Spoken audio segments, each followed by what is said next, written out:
আমরা হেঁটে হেঁটে দেখে গেলাম কতগুলো ছবি, কতগুলো বাস্তব স্কাল্পচার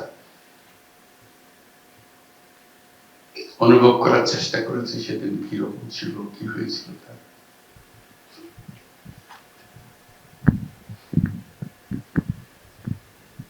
যারা এখানে দেখতে আসবে এগুলো তাদের জন্য হয়তো একটি অনুভূতি আসবে,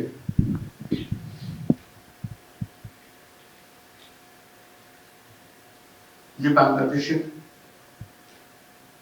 সর্বনিম্ন বিন্দু কি এবং সর্বোচ্চ বিন্দু কোথায়, দুটোই কেন। সর্বোচ্চটাও দেখি, সর্বনিম্নটাও দেখি।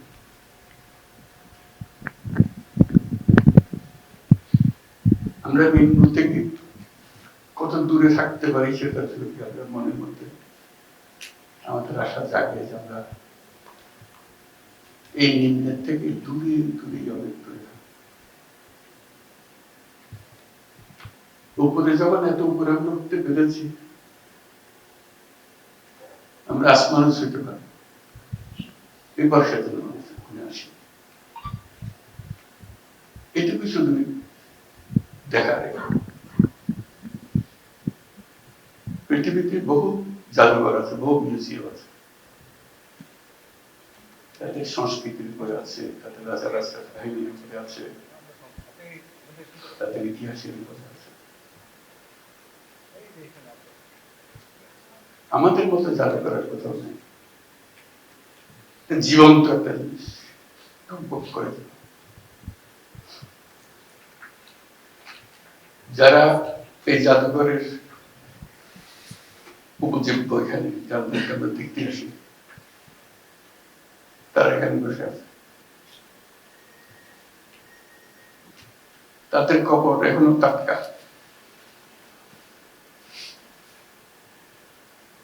আমরা যে তাদেরকে জাদুঘরের মধ্যে আনতে পেরেছি, এটি আমাদের সৌভাগ্য, বিরাট সৌভাগ্য, জাতির একটা বড় সৌভাগ্য।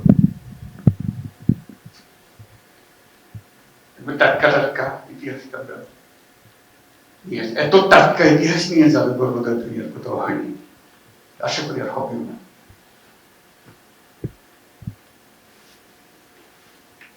রক্ত না শুকাতেই জাদুঘর করে দেখানোর জন্য তার প্রতিটি জিনিস যেগুলো দেখছি এগুলো এখনো জীবন্ত কাহিনী, গুলো জীবন্ত কাহিনী, টাটকা কাহিনী। আমি একটু আগে যেটা বলছিলাম আবার বলি, যে প্রত্যেক বাংলাদেশী যেন একবার এই জাদুঘরে একটা দিন, পুরো দিন একা একে, বন্ধু বান্ধব নিয়ে না, সেটা অন্য জিনিস, একা একে একটা দিন কাটবে, শুধু নিজেকে জিজ্ঞেস করার জন্য যে আমি কে, আমি কোথায়, আমি কোথায় যাব, কোথা থেকে আসছি, এটার জবাব এখানে আছে। নিজের জবাব নিজে খুঁজে বার করবে, কিন্তু লিখে দেবে না যে এটাই তোমার জবাব। এবং জাদুঘর যারা পরিচালনা করেছেন তাদের উপর অনুরোধ থাকবে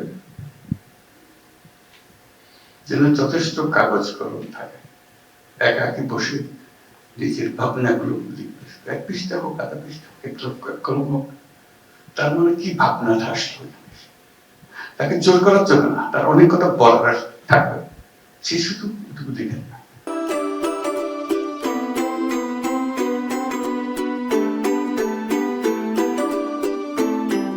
From Nestlé.